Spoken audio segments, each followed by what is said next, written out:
Big Polly's World of Sports Sims presents Grand Slam Wrestling, and here's the tutorial that I have been promising the last a few weeks and months. How I do what I do. And good evening, everybody. I'm Big Polly. I'm going to be recording this in multiple parts and then putting it all together kind of in an omnibus. Those of you who've been following the Jim Cornette experience and how Brian Last puts together those omnibus videos, kind of like an omnibus spending bill Congress likes to put up. Well, I'm just going to do a little tutorial here and show you how I do what I do.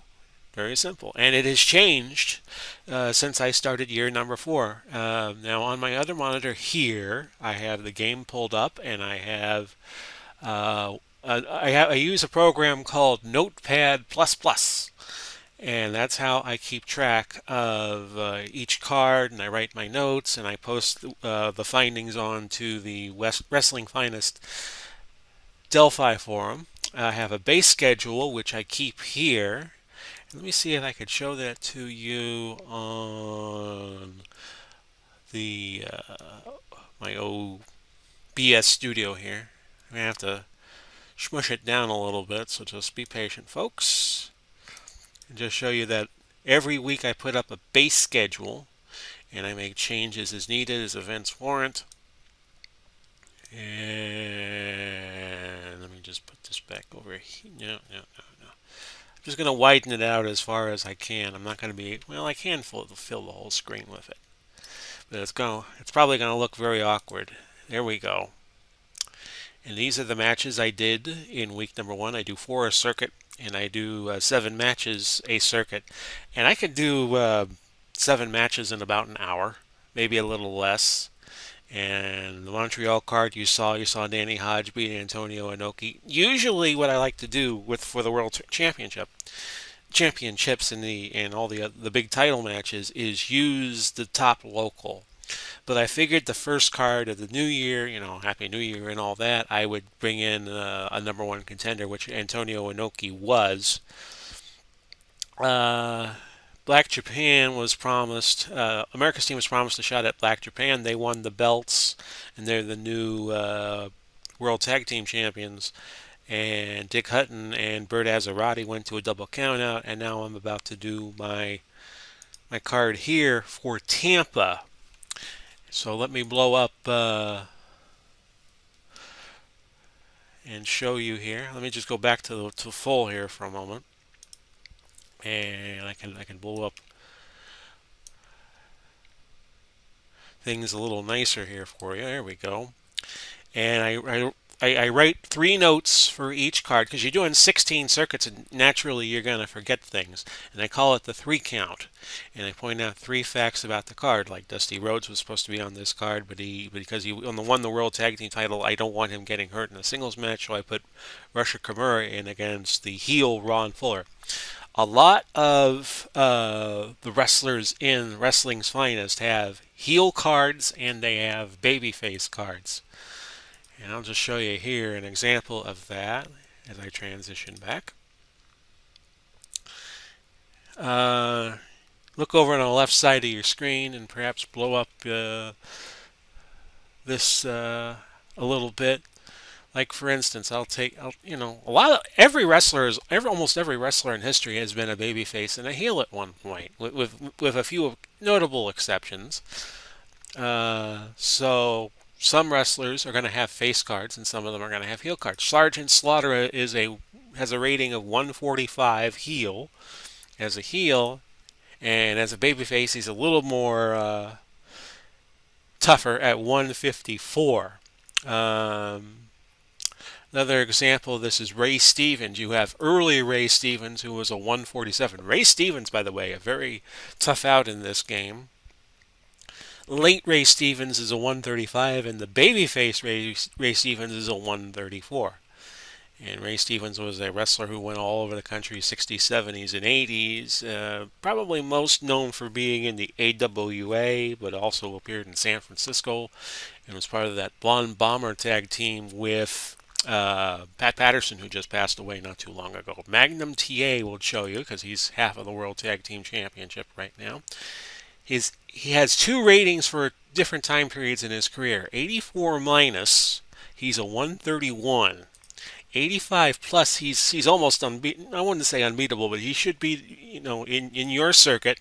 And I'm not saying do, the circuit my way and have hundreds and hundreds of wrestlers in it. But if you use 85 plus at Magnum TA, he's a 176. Usually when you get up to, I'd say 175 and beyond, you're looking at a guy who's not going to lose all the time. There are three Lufezes in the master set.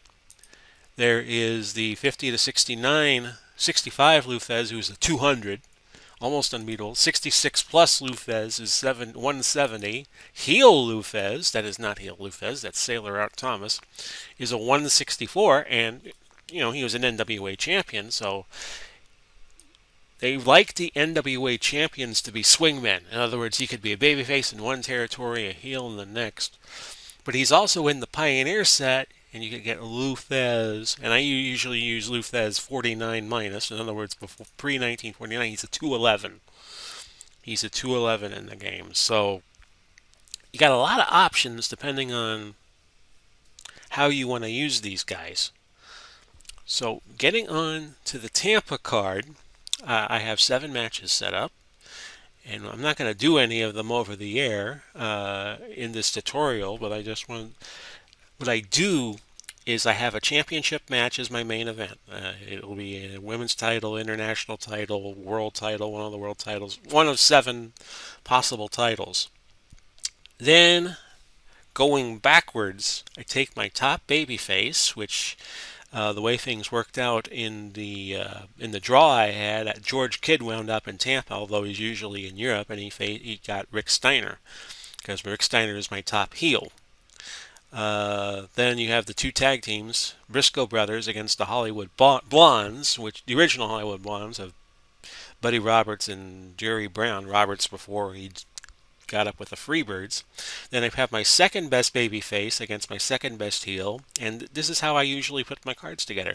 When I have somebody debuting, I keep them on as long as they gain points or don't lose points. But once they lose, out they go. And I keep a massive spreadsheet here, which I'm going to show you. And I am actually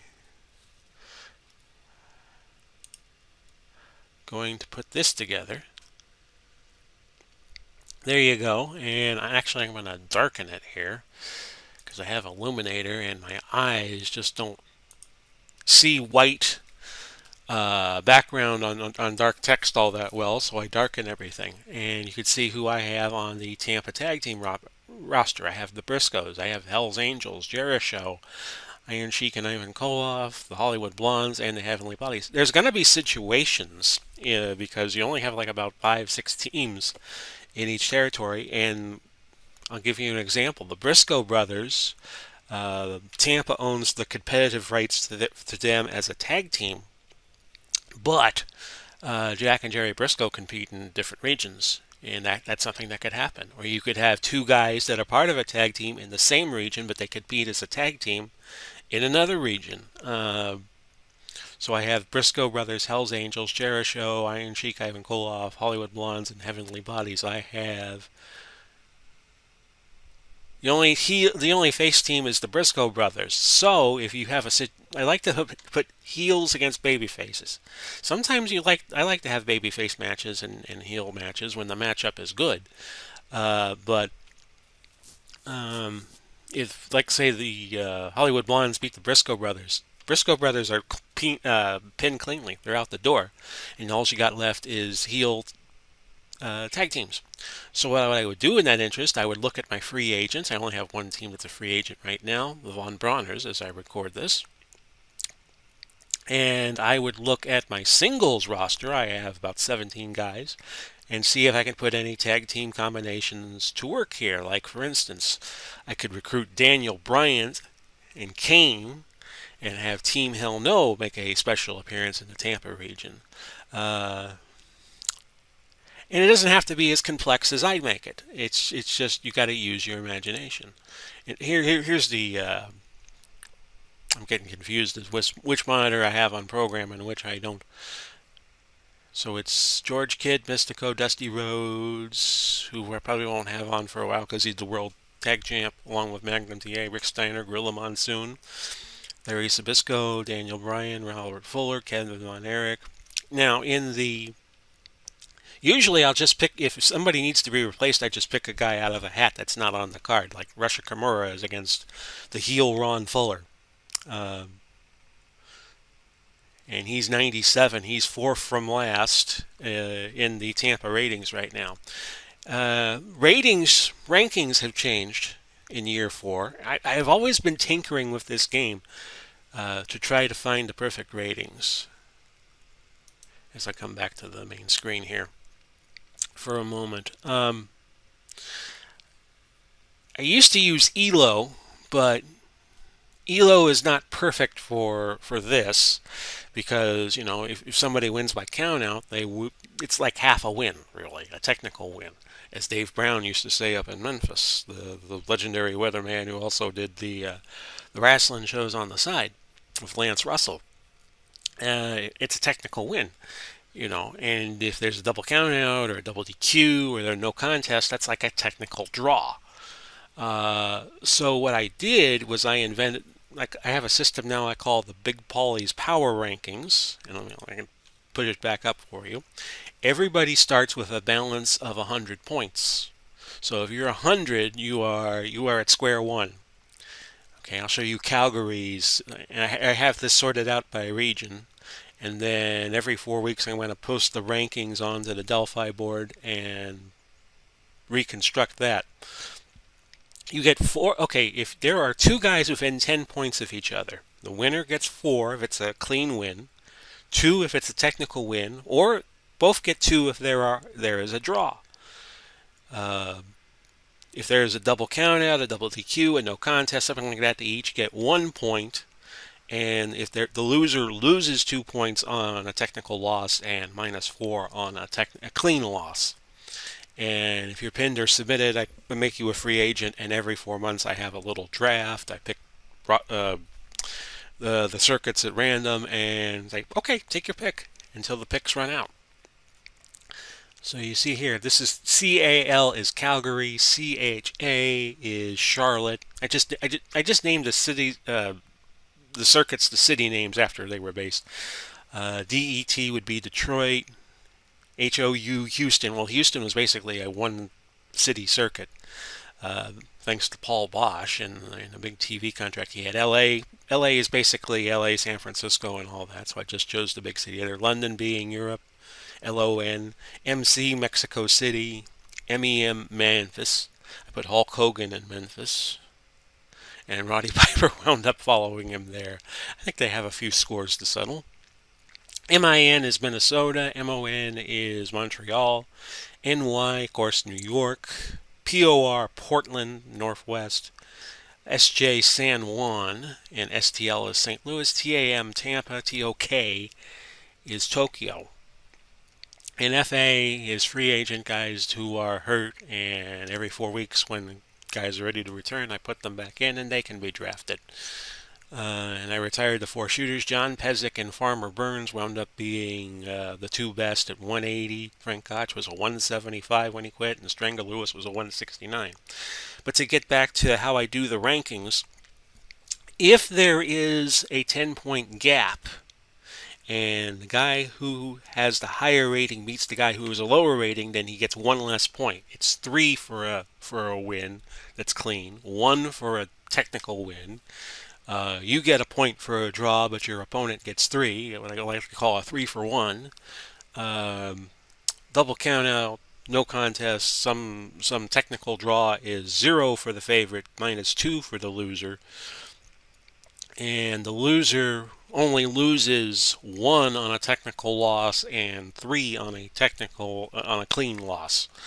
And then say there is a 20 to 29 point gap between favorite and underdog, then the winner only gets 2 for a clean win, gets nothing for a technical win, nothing for a draw, but the lower ranked wrestler gets 3, and then it goes on and on. On a actually on a draw, the lower rated wrestler would get 4. On a technical, it would be 3.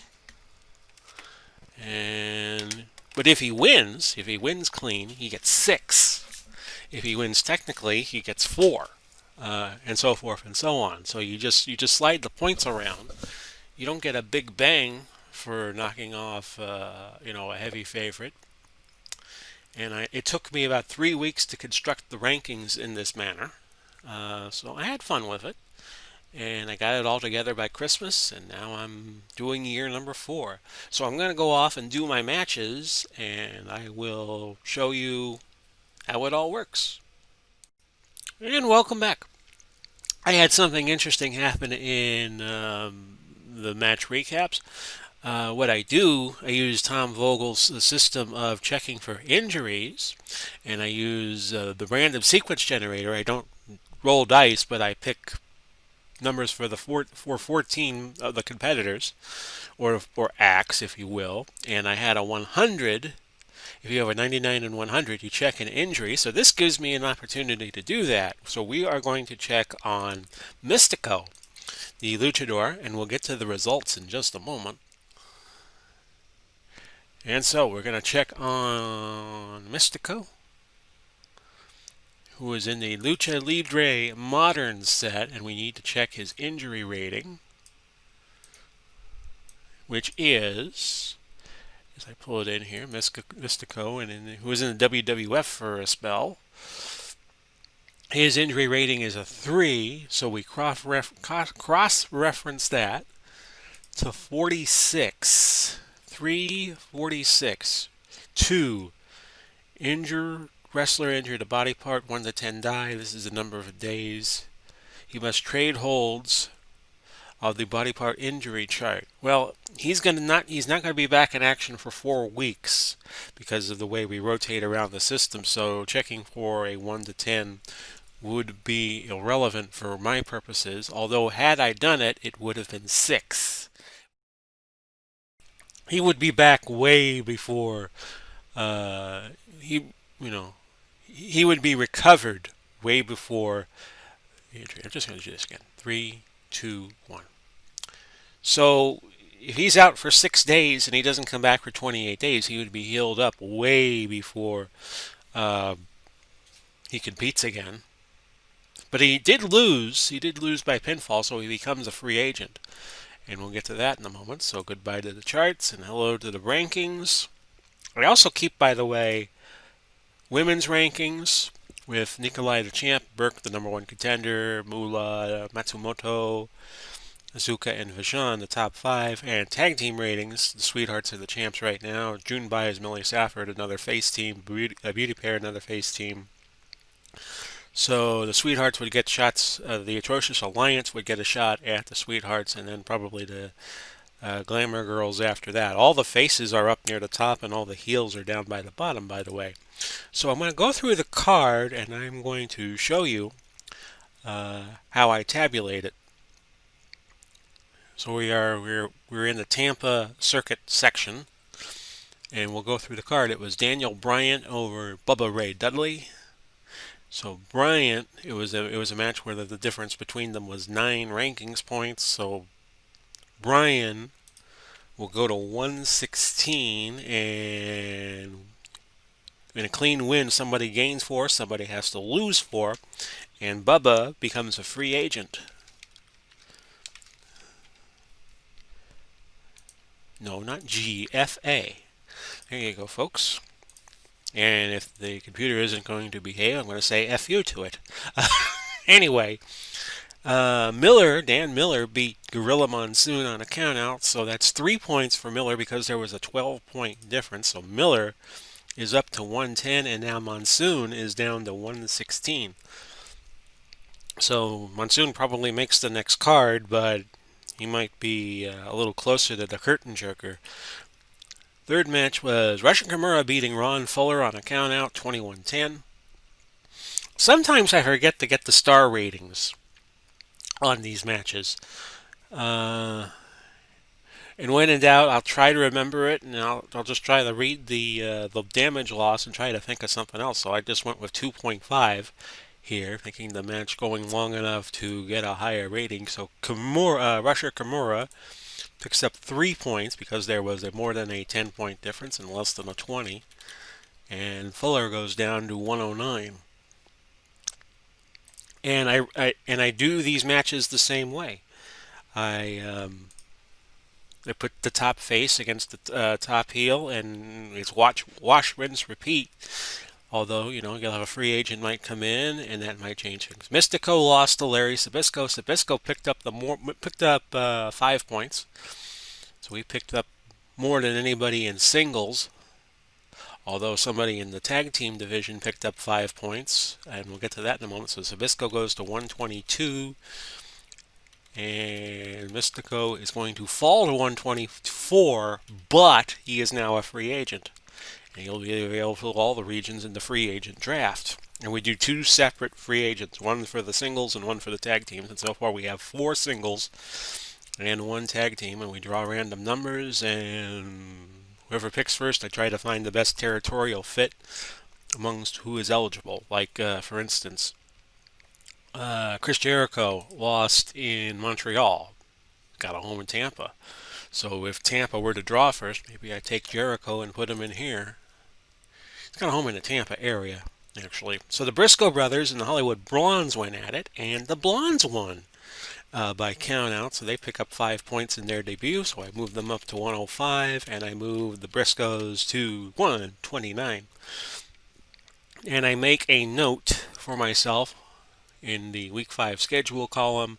Blondes get a spot. In other words, they debuted, they got points, or they didn't lose points, so they get a spot.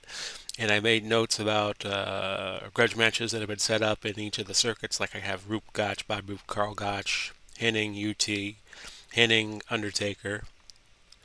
Rocco comes back in the next card because he gained points, but actually he got into a feud with Bruno Sammartino.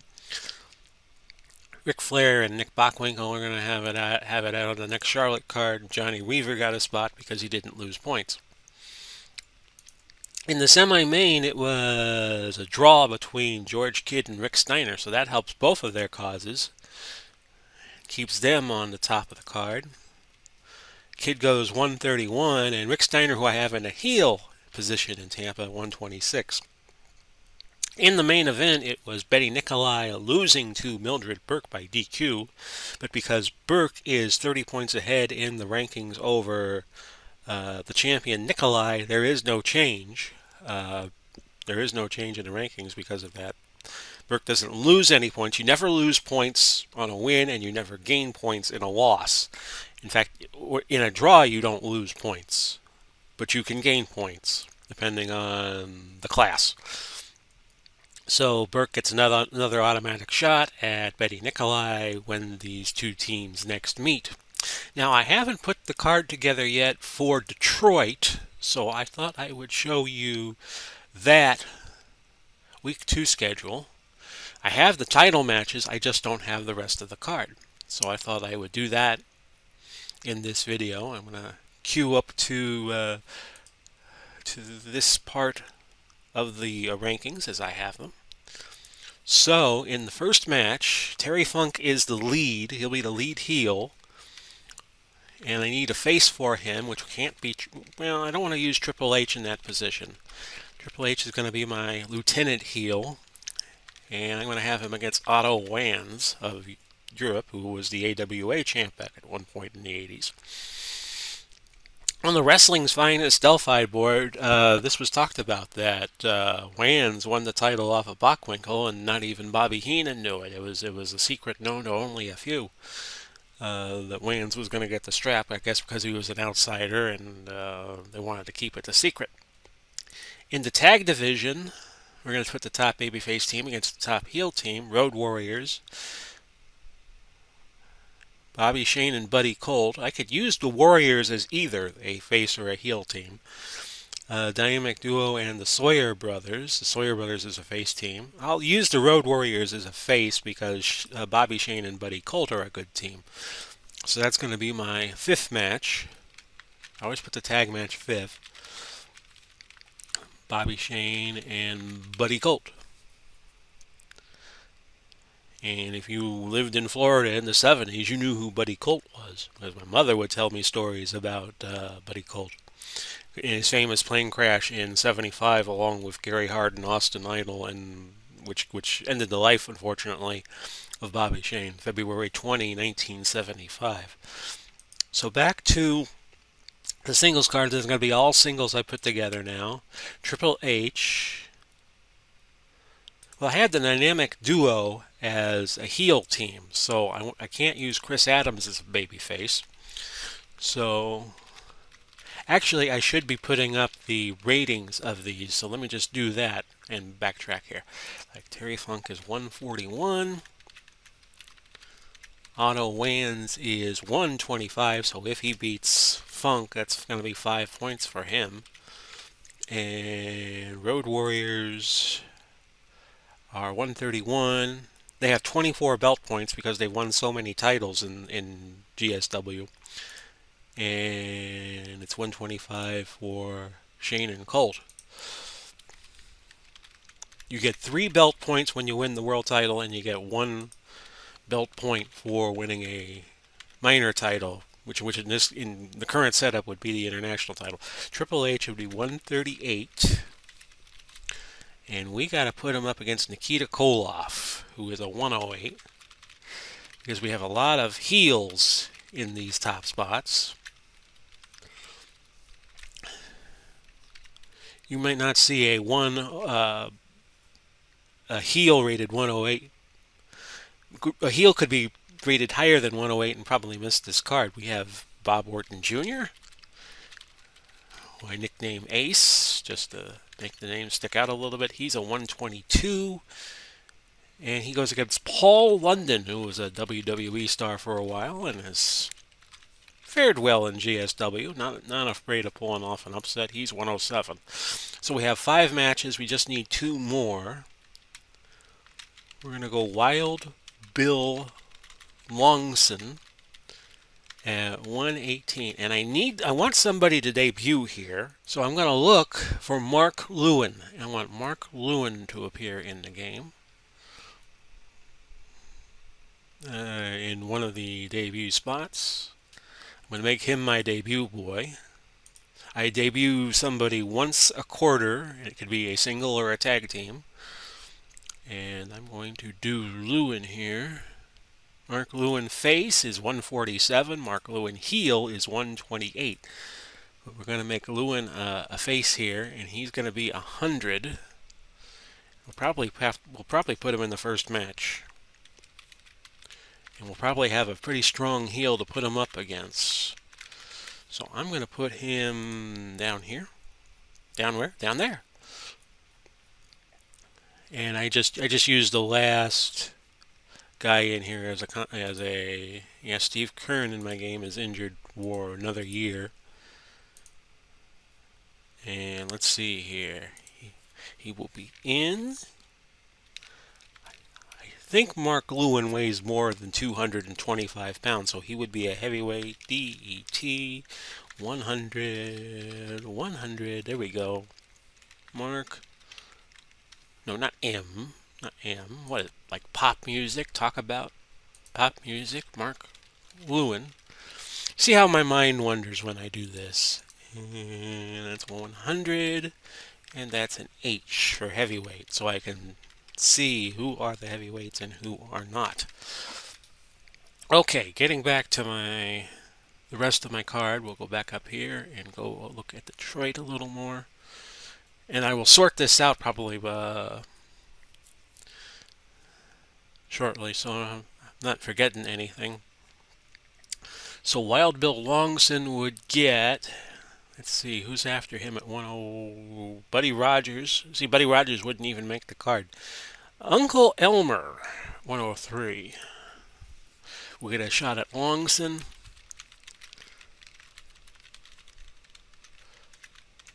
And let's see. Freddie Blassie gets Mark Lewin in the Curtain Jerker. All my preliminary matches are 30 minutes, and my